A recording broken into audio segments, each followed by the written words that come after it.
issues. This is CNN Breaking News. I'm Wolf Blitzer in Washington. We want to welcome our viewers in the United States and around the world. We're watching breaking news. An agreement has been reached in Geneva, Switzerland, between Iran and Western powers, the 5 permanent members of the United Nations Security Council, plus Germany. That includes Russia and China, an agreement to deal with Iran's nuclear program. This is an interim agreement. Iran will scale back some of its nuclear activities. In exchange, the international community will ease some of the very painful sanctions that have been imposed on Iran over these past several years, sanctions that have brought Iran, the new government of President Rouhani, to the table in Geneva, and we'll see what happens over the next few months. The President of the United States getting ready to address the nation, indeed the world, from the White House momentarily. The President will be making a statement. Later, the Secretary of State, John Kerry, we believe, will provide more details of this agreement together with other foreign ministers. They've been negotiating all day with the foreign minister of Iran. Jim Sciutto is in Geneva. Candy Crowley is here with me in Washington. Jim, let me quickly go back to you. Will they say this is a 6-month interim deal? Is that the way this is being billed?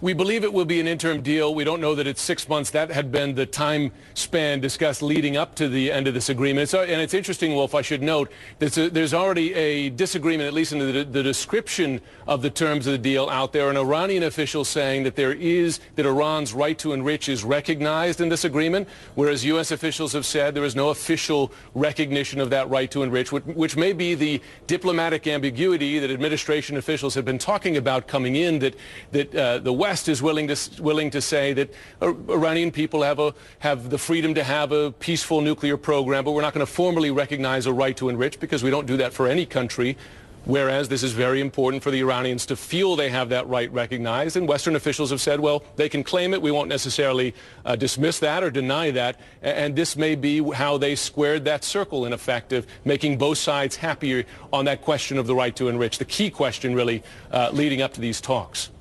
The President of the United States, we're told originally 10:15 p.m. Eastern. It's approaching 10:15. He will be making a statement to the American people and to the world on this historic agreement that has been reached now with Iran. Jim Acosta is our senior White House correspondent. He's joining us right now. You're getting more details, Jim, on what we might anticipate hearing from the President?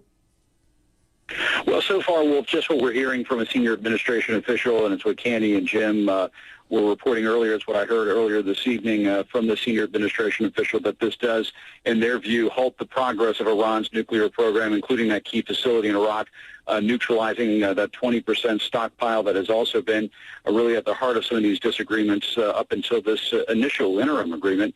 And this administration official also emphasizing this is going to provide for intrusive inspections. And as Jim was just talking about, they say that this deal does not offer a recognition of right to enrich. And what's interesting to note, Wolf, as we are about to hear the president speak, I think we're going to hear a heaping dose of caution from this president, letting Congress know, letting the American people know that this is really a test for Iran. We heard this from White House Press Secretary Jay Carney over the last couple of weeks. He's been repeating this in the briefing room when reporters have brought this situation up, these talks up, that basically the core sanction architecture, as they like to put it, will remain in place, and that some sanctions on the edges of what is applied on Iran and what has really been bringing to bear a lot of economic pain on that country, and in the view a lot of people bringing them to this point, that most of those sanctions will remain in place. And I think you're going to hear the president emphasize that tonight. And that one thing that Jay Carney has mentioned time and again from the briefing room is that these sanctions can be turned on and they can be turned off just like a spigot. And so this is a test for Iran.